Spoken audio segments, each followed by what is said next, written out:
Hi YT దోస్తులు అందరికీ కార్తీక పౌర్ణమి శుభాకాంక్షలు. నేనైతే ఈరోజు గుడికి వచ్చిన, ఎందుకంటే ఈరోజు కార్తీక పౌర్ణమి కదా, 365 వత్తులతో పూజ చేయాలని నేనైతే పూజ సామాగ్రి అయితే కొనడం జరిగింది. కొనుక్కొని గుళ్ళోకి అయితే వచ్చేసిన.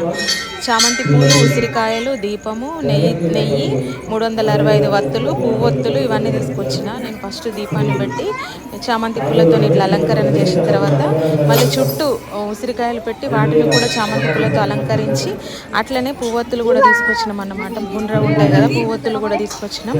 వాటిని కూడా ఉసిరికాయ పైన నెయ్యిలో తడుపుకుంటూ పెట్టి నేనైతే అవి తెల్లగా ఉంటాయి కదా అవి పువ్వొత్తులు, వీటిని నెయ్యిలో తడుపుకుంటూ ఉసిరికాయ మీద పెట్టి నేను దీపారాధన అయితే చేస్తున్నాను. ఎందుకంటే ఈరోజు శివకేశవులు ఇద్దరిని పూజించాలి. నేను ఈ ఒక్కరోజు కాదు, ఎప్పుడు కూడా నేను వాళ్ళిద్దరి నామస్మరణ చేస్తూనే ఉంటాను.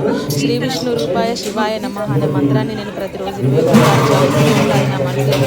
ఎందుకంటే శివుడన్నా నాకు వెంకటేశ్వర స్వామి అన్న పిచ్చి కాబట్టి నేను ఈ మంత్రాన్ని ప్రతిరోజు చదువుతూనే ఉంటాను. ఈ ఒక్కరోజు అని కాదు, నేను ప్రతిరోజు వీళ్ళిద్దరిని పూజిస్తూనే ఉంటాను. నాకు తెలుసు శివుడు ఇప్పుడు నా వెంటనే ఉండడని నాకు తెలుసు. నాకు ఏ ప్రాబ్లం వచ్చినా సరే నాకంటే ముందే నాకు అన్ని ప్రాబ్లమ్స్ని క్లియర్ చేసేది ఈ శివకేశవులని నేను ఎప్పుడు గట్టిగా నమ్ముతాను. ఈ టెంపుల్ అయితే చూడడానికి చాలా బాగుంది.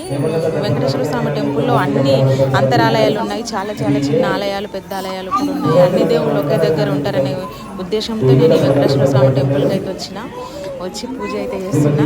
నేను దేవుడిని ఎప్పుడో కోరుకుంటాను, నాతో పాటు నా కుటుంబాన్ని కూడా నేను ఇష్టపడే వాళ్ళు, నన్ను ఇష్టపడే వాళ్ళని కూడా మంచిగా చూసుకోమని దేవుడిని ఎప్పుడు కోరుకుంటా. నాకు తెలిసి ఎప్పుడు నువ్వు నా పక్కనే ఉంటావు, మాకు ఎప్పుడు నీ చేయూత అందిస్తావు. మా ఇంటి ఇలవేలుపు కదా శివయ్య, అందుకే ఈరోజు నా దీపాలతో నీకు నీరాజనం పలుకుతున్నాను.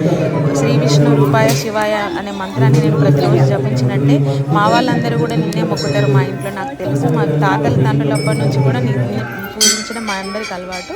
మా అందరిని చక్కగా చల్లగా చూడమని నీకు 1000 దండాలు అయితే పెట్టుకుంటాం తండ్రి. ఇంకా పూజ అయితే ఇంకా స్టార్ట్ చేస్తున్నా. నాకు ఎప్పుడైనా సరే పూజ చేస్తే ఏమవుతుందంటే, కొబ్బరికాయ కొడితే కొబ్బరి చిప్ప కూర్చోడము, లేకపోతే అగరబత్తీలు పెడుతుంటే అగరబత్తీలు కాల్చుకోవడము నాకు చిన్నప్పటి నుంచి జరుగుతుంది. అది ఎందుకు జరుగుతుందో కూడా నాకు అస్సలు తెలియదు ఇప్పటి వరకు. ఎవరికైనా తెలిస్తే కొంచెం కామెంట్ బాక్స్లో కామెంట్ చేయండి. నేను ఎంత భక్తితో మొక్కినా సరే నాకు ఖచ్చితంగా ఏదో ఒక చిన్నగా గాయం అయితే అవ్వకుండా నాకు ఇప్పటి వరకు లేదు. అది అగరబత్తి అయినా కాలుతుంది, కొబ్బరికాయ కొడితే కొబ్బరికాయన కూర్చుతుంది.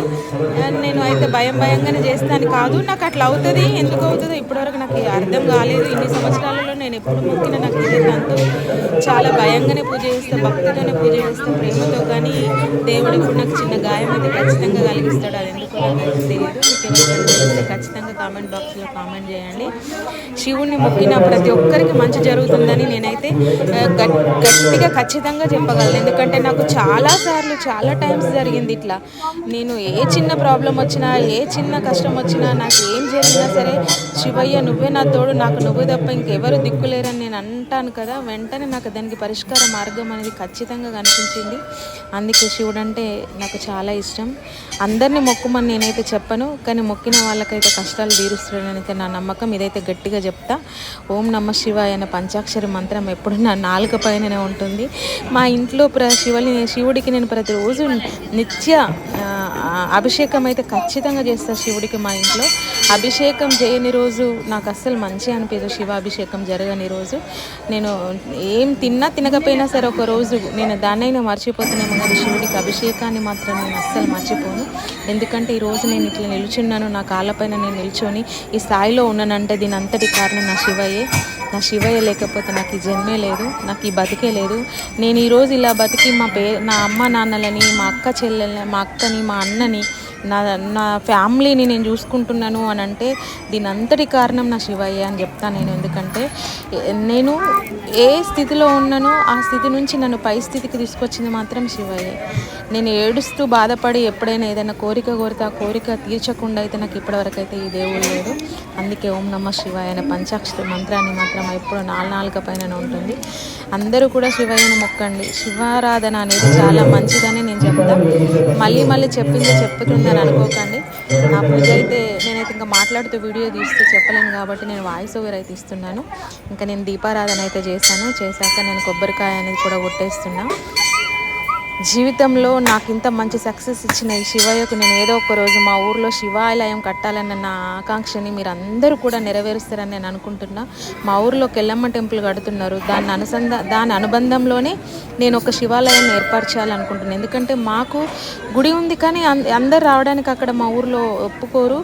కానీ గ్రామంలో ఉండే ఒక శివాలయం ఉండాలి, ఒక శివలింగం ఉండాలి. ఇలాంటి కార్తీక మాసంలో అభిషేకం చేయడానికి శివాలయం లేదని నాకు ఎప్పుడు ఒక బాధ ఉంటుంది.